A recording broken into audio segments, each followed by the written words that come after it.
Good evening. You're watching the News at 6 with me, Ishan Russell. The News at 6 is all about the day's biggest developing stories, and we'll be filling you in on them over the next half hour. But first, the headlines we're tracking right now. India rejects outright Pakistan claims of spying. Both sides exchange heavy fire along the line of control after Pakistani rangers violate ceasefire. In the Vyapam scam, the CBI asked the Supreme Court to allow the SIT to file charge sheets. Court to hear petition on the 20th of July. The Union Cabinet approves a plan to refurbish 400 railway stations, approves setting up of expert group to classify caste-based data of socio-economic and caste census. And a day after the Greek Parliament votes in favour of the European Union's bailout programme, Eurozone ministers meet to decide emergency funding to keep Greek banks afloat.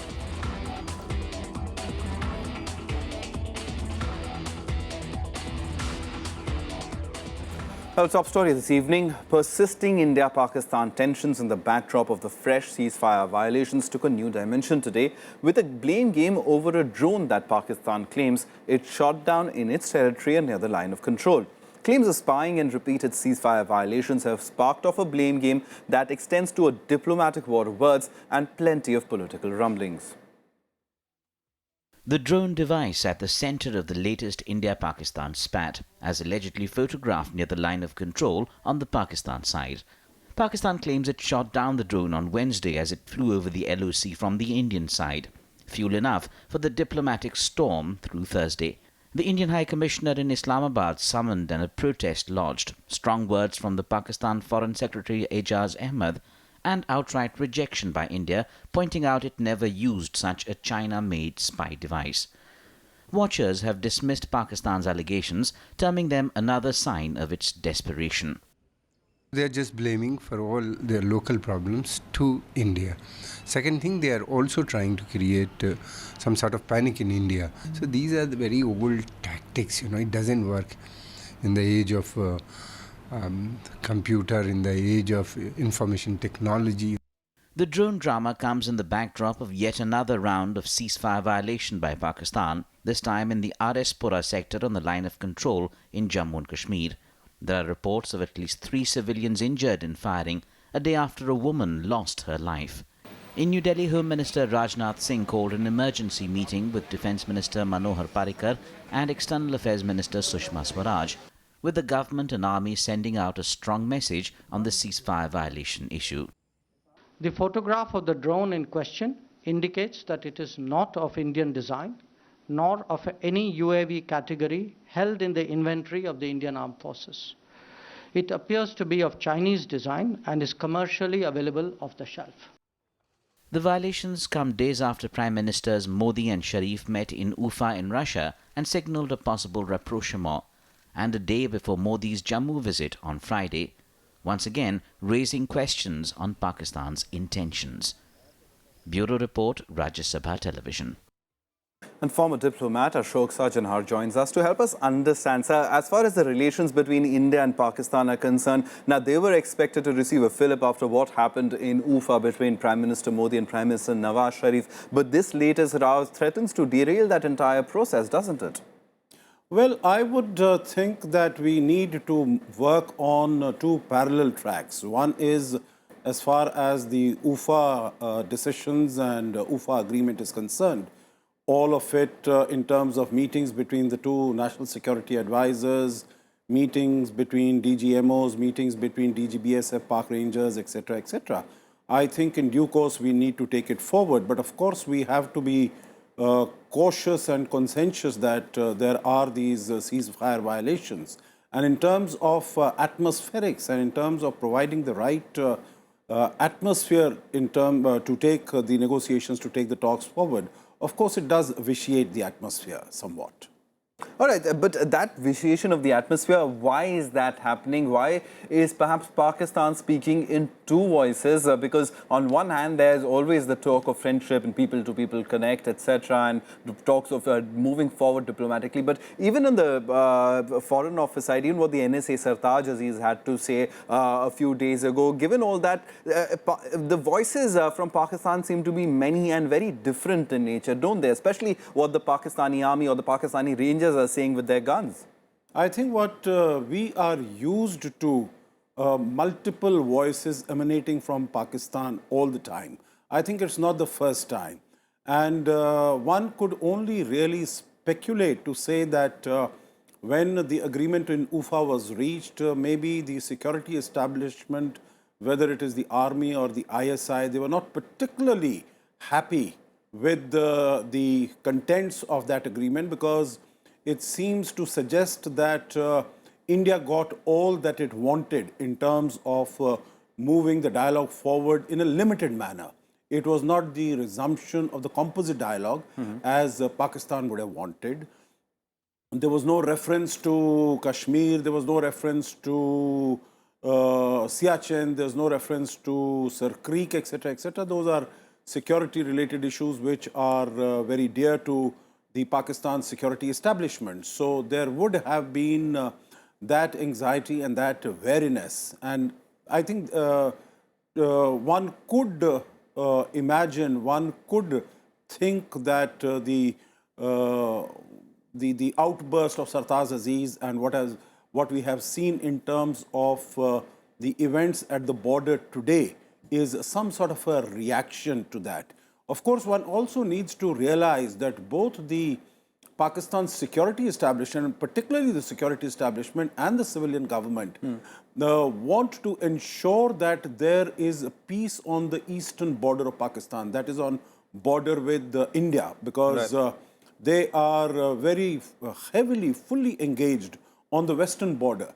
And in that sense, they don't want their armed forces, their security forces to have to deal with the two borders at one time. So I guess that was one of the main reasons why Pakistan went ahead in signing this, agreeing to what was agreed to at UFA. But possibly it, for domestic considerations, the security establishment feels that it has to flex its muscles, and this is the way of showing it. All right, so one final question, the way forward from here. Do we see the composite dialogue being restarted soon? Do we see India and Pakistan moving forward? Do you see this kind of an approach of many voices emanating from Pakistan and really depending upon India to move forward? And as far as the Indian government's response is concerned also, how would you rate that? Because there is that entire drone incident. We saw Foreign Secretary Jaishankar completely dismissing it, saying that the drone wasn't of the Indian army and it was of Chinese origin and is readily available online as well. So how do you see the Indian government's response as well? I think the Indian government's response is very clear. It doesn't sort of, it is not wishy-washy. It doesn't say that, we'll see what has happened, we'll consider, we'll get more details, etc., etc. It is very clear, it is very direct. So obviously there has been no involvement as far as India is concerned. And the way forward, I think, is that I will say that definitely it's not a start of the composite dialogue. It's a very limited engagement, and I think that is what Prime Minister Modi and his government have been speaking about, that we need a limited engagement on issues that are of concern as far as we are concerned. Of course, Pakistan would have thought that once the NSAs meet, then all the sensitive issues, all the security-related issues like Kashmir and so on and so forth will also be discussed. But as we have it, I don't think that the UFA agreement in that sense has been derailed. It will move forward. But there are these hiccups that have come. And to begin with, we will have this limited engagement. And for a composite dialogue to take place, I think it's a long way off still. All right, still a long way off, but inching forward, moving forward, perhaps, hopefully so. But despite the hiccups, as you said, thank you very much, Mr. Ashok Sajanar, for coming in and helping us understand the nuances of India-Pakistan relations a little better. Well, moving on now, the Supreme Court today agreed to hear the CBI's petition to allow the Special Investigation Team to file charge sheets in the Vyapam scam cases in which the investigation is over. Now, a three-judge bench fixed the hearing on the 20th of July and asked the CBI to serve the copy of the application to the parties concerned. The Supreme Court on Thursday issued notices to the centre and the state government on a PIL over admissions to private medical colleges of Madhya Pradesh. The Supreme Court will hear on July 20th a CBI petition to allow the Special Investigation Team to file charge sheets in the Vyapam scam cases. एक chairman की जिम्मेदारी होती है कि वो पूरा monitor करे कि चीज़ें सही तरीके से चल रही हैं। ऐसे जिस आदमी पर एक तरीके से संदेह है, ऐसे व्यक्ति को ताबड़तोड़ नियुक्ति देना और उसको लाभ पहुंचाना कहीं न कहीं संदेह खड़ा करता है और निश्चित ही इसमें मुख्यमंत्री शिवराज सिंह चौहान की कार्यप्रणाली पर संदेह खड़ा होता है। The CBI said transfer of more than 185 Vyapam scam cases will take time. It argued that the accused will otherwise get statutory bail on account of default of non-filing of charge sheets in the stipulated time period. The court passed the order while hearing a batch of petitions, including one filed by senior Congress leader Digvijay Singh, into all cases arising out of the Vyapam scam. On July 9th, the Supreme Court ordered transfer of the probe into all Vyapam scam cases to the CBI. So far, 160 accused have been named in the case. The names include Gulab Singh Kirar, who is allegedly close to Chief Minister Shivraj Singh Chauhan. Bureau Report, Rajya TV. Now, the NDA government approved a plan to refurbish 400 railway stations in which the Swiss challenge method will be used to award contracts. The cabinet also approved setting up an expert committee to classify the caste-based data of the socio-economic and caste census. In a bid to accelerate redevelopment of railway stations, the Union Cabinet approved an innovative plan for proposals through open invitation for 400 stations. जो 400 A1 और A category के railway stations classify किए जाएंगे, कोई भी credentials रखने वाला व्यक्ति उसको अपना डेवलपमेंट करने का प्रपोजल सरकार को दे सकता है। उस प्रपोजल को नेट के ऊपर डाल दिया जाएगा और फिर कोई दूसरा व्यक्ति उसको इंप्रूव करना या उस प्रपोजल को बीट करना अपना वैकल्पिक सुझाव देगा। एक्सपर्ट कमेटी होगी जो बेस्ट प्रपोजल को स्वीकार करेगी और सार्वजनिक देगी और जो ओरिजिनल प्रपोजल था उसको एक मौका मिलेगा कि उस प्रपोजल को स्वीकार करने का। In other decisions taken on Thursday, the Cabinet also approved repealing and amending 3rd Bill 2015, Phase 2 of E-Court's Mission Mode project, introduction of composite caps for simplification of FDI policy, and Phase 2 of National Cyclone Risk Mitigation project. The Cabinet also gave its approval to set up an expert group led by Niti Aayog Vice Chairman to classify caste-based data of the socio-economic and caste census. और आज ये तय हुआ कि नीति आयोग के vice chairman doctor Arvind पानीग्रिया की अध्यक्षता में एक कमेटी रहेगी जो इस कास्ट डेटा को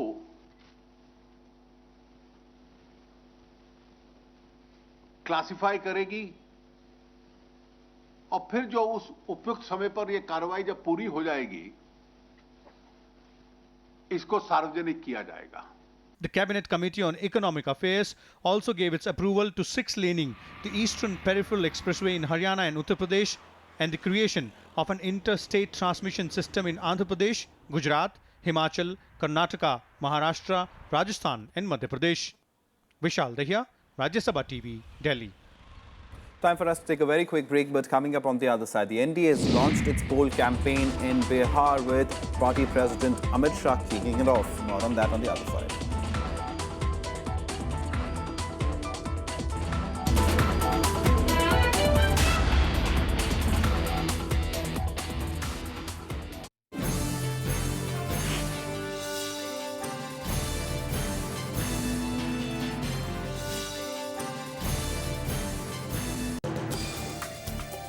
Today we bring to you the Benami Transactions Prohibition Amendment Bill 2015.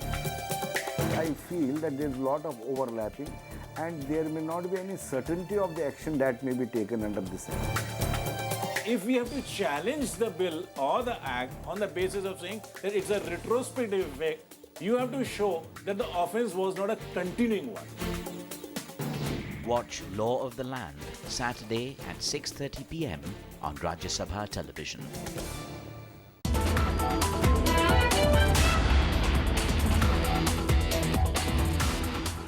Welcome back. You're watching the news at 6. Now, BJP President Amit Shah today formally launched his party's campaign for the Bihar Assembly elections. He flagged off 160 raths draped in banners featuring Prime Minister Narendra Modi, making it clear that the Prime Minister is the face of the NDA in the Bihar elections. The BJP President was joined by allies Ram Vilas Paswan, Upendra Kushwaha and Jitan Ram Manjhi at the campaign launch. BJP President Amit Shah sounded the poll bugle in Bihar on Thursday, promising to replicate the NDA government's good governance in Bihar. The BJP president flagged off as many as 160 Parivartan Raths or chariots of change from Patna. These Parivartan Raths will travel to every nook and corner of the state, urging people to vote for change. Bihar के हर गांव में बिजली पहुंचेगा क्या? हर गांव में ambulance पहुंचेगी? हर गांव में सड़क पहुंचेगी? हर गांव रोड से जुड़ जाएगा क्या?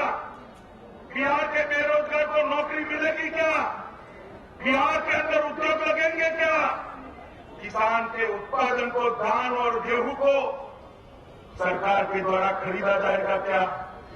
अगर ये सब करना है तो भारतीय जनता पार्टी के नेतृत्व में एनडीए की सरकार. Addressing a public rally in Patna, Shah took a swipe at the RJD-JDU alliance, saying it is a union of convenience. He urged voters to move beyond caste and religion and vote for development. कोई जात पात की बात करेगा, कोई धर्म की बात करेगा, मजहब की बात करेगा, मगर मित्रों एक ही बात याद रखिएगा कि बिहार की हर समस्या का समाधान विकास में है. Wooing voters, the BJP president also listed out the NDA government's pro-poor schemes like Jan Dhan and subsidized insurance. He was joined by allies LJP chief Ram Vilas Paswan, RLSP head Upendra Kushwaha and former Chief Minister Jitan Ram Manjhi at the event, indicating a clear message of unity in the alliance. The next big political activity by the NDA is scheduled for the 25th of July when Prime Minister Narendra Modi will hold a mega rally in Muzaffarpur. Bureau Report, Rajya Sabha TV. Now, gearing up to take on the government in the upcoming monsoon session of Parliament, Congress Vice President Rahul Gandhi has once again stepped up his campaign against the NDA government's land acquisition bill. Rahul held a padiatra today in Rajasthan's Hanumangarh district, reaching out to farmers, assuring them that his party won't let the government acquire even an inch of land in the country without the landowner's consent. He once again accused the centre of neglecting the poor and working only for crony capitalists. He also attacked Prime Minister Modi for his silence on corruption cases against his ministers. तो मैं आपसे सिर्फ यहाँ एक बात कहने आया हूँ. कांग्रेस पार्टी सिर्फ राजस्थान में नहीं, बाकी हिंदुस्तान में बीजेपी से, एनडीए सरकार से लड़ेगी और हम उनको एक इंच जमीन नहीं देंगे. एक इंच आगे बढ़ने नहीं देंगे. Now, Myanmar's Foreign Minister HEU Huna Muang Luin met his Indian counterpart Sushma Swaraj in New Delhi today. He is in India to attend the first India-Myanmar Joint Consultative Commission meeting scheduled to take place later in the day. The Myanmarese Foreign Minister will co-chair the meeting with Swaraj and is leading a high-level delegation from his country for the same. This meeting comes in the backdrop of a rare joint operation by the armies of the two countries at the Myanmar border to hunt separatist rebels after they killed 20 Indian soldiers in an ambush in the northeastern state of Manipur last month. The JCC was constituted under the Protocol on Consultations between the foreign ministries of the two countries in January 2003. Now, concerns on the economic front because exports have fallen for the 7th month in a row and they're impacting growth calculations for the country. Corporate investment is not picking up even as the nation's merchandise exports contracted in June. Exporters are urging the government to engage with stakeholders and reintroduce the interest subvention scheme for steering exports. Amid sluggish global demand, India's exports dipped further by 15.8% in June. The last time that Indian exports saw positive growth was in November 2014, when shipments expanded at a rate of 7.27%. Exports of petroleum products, engineering and leather goods saw a sharp dip, even as the government is looking to almost double exports of both goods and services to $900 billion in the next 4 years. There is a big dip in export growth. Mainly, see, our export is mainly to Europe. Europe, because of the Greece problem, and also that euro is down now. So the buyers are not able to give prices. Another reason is America also doing a little bit bad now. So the world economy is little down, so it's affected us. Exporters complain that Indian businesses are losing their competitiveness due to high borrowing costs. And further hopes of a cut in interest rates have been punctured by the uptick in consumer price inflation. Plummeting exports have also rekindled the demand of exporters to reintroduce the interest subvention scheme, under which banks give credit at subsidized rates to beneficiary exporters. Exporters also urged the government to adopt an aggressive marketing strategy like China. The interest subvention, the file is pending with the government.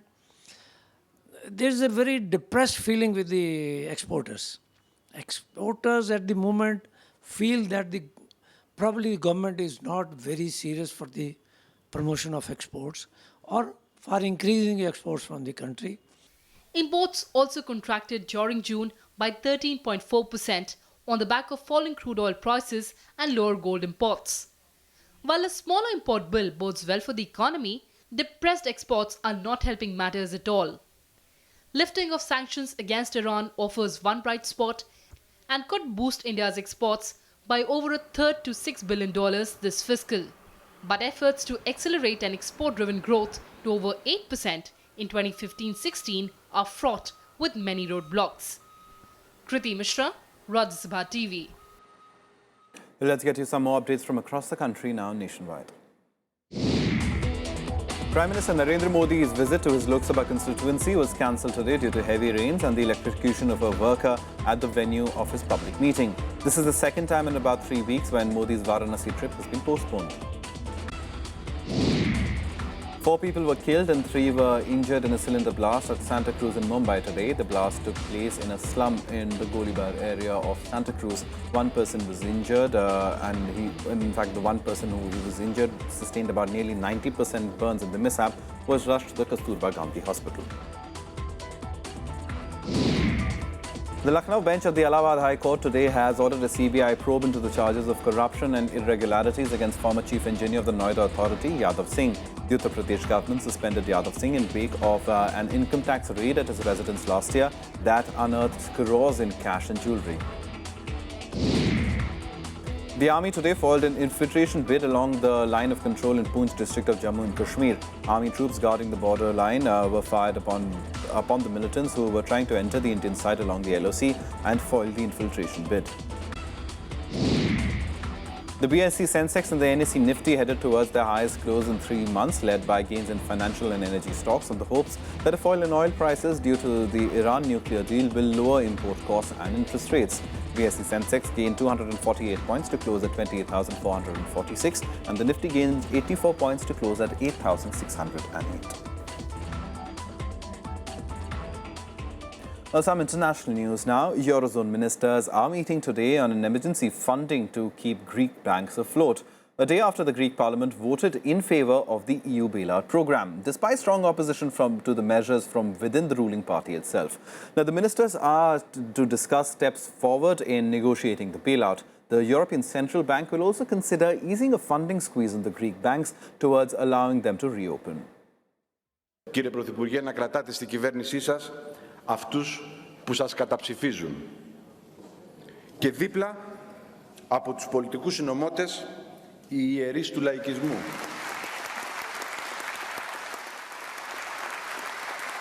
Greek PM Alexis Tsipras gets the EU bailout plan through Parliament, but not without taking his own government to the brink.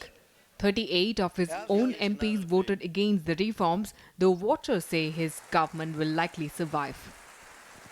The vote in the parliament saw a spate of verbal duels and theatrics, the ripping up of bailout agreement and the blame flying thick and fast.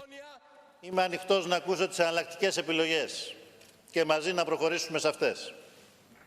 Εάν θεωρείτε ότι είναι πραγματικός όμως, τότε δεν υπάρχει άλλη επιλογή από το να μοιραστούμε όλοι το βάρος αυτής της ευθύνης.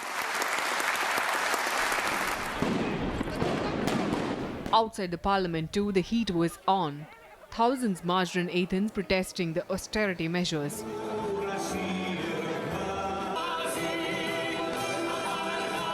It turned violent too, pitched battles between police and protesters outside parliament.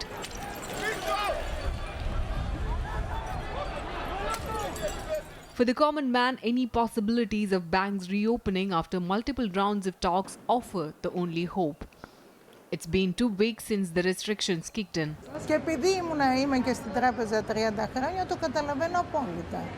Ότι θα χρειαστεί και 6 και 7 και 8 μήνες. Θα κάνουμε υπομονή. Να γονατίσουμε όλοι κάτι και να προσκυνήσουμε την Ευρωπαϊκή Τράπεζα. Έλεος δηλαδή. Τι να κάνουμε, τι είπα να πει να κάνουμε. Να ξεσηκωθεί ο λαός, τι να κάνει δηλαδή. Πώς θα συνεχιστεί αυτή η δουλειά. European shares climbed to a 6-week high on Thursday as the Greek parliament voted in favor of the bailout plan. Bureau Report, Rajya TV. Well, it's time now to check all the sporting action in Sportsbeat. The second match of the Ashes between England and Australia is underway at Lord's after a convincing victory in the first Test match. England are trying to extend their lead, though the visitors are the current holders of the Ashes urn. The home side looked more promising and keen on retaining it. The first Test match at Cardiff witnessed the 6th-ranked English side registering a convincing 169-run victory over the number 2 Test side Australia. Bangladesh registered the 4th consecutive one-day series victory at home after humbling South Africa by 9 wickets in a rain-hit third one-day on Wednesday. South Africa managed 168 runs for the loss of 9 wickets in the first innings, and that was reduced to 40 overs aside. Soumya Sarkar's 90 runs and Tamim Iqbal's 61 helped Bangladesh to an easy victory. Soumya Sarkar was named Player of the Series. Sri Lanka levelled the 5-match one-day series against Pakistan after claiming a 2-wicket victory in the second one-day on Wednesday. Azhar Ali's 79 and Shoaib Malik's 51-run contribution took Pakistan to 287 for 8 in the first inning. Kushal Perera hit the second fastest ODI 50 with 68 runs and 25 balls, getting Sri Lanka a blistering start while chasing before Dinesh Chandimal's 48 runs sealed the victory for the Lankans. That's all from us. Goodbye.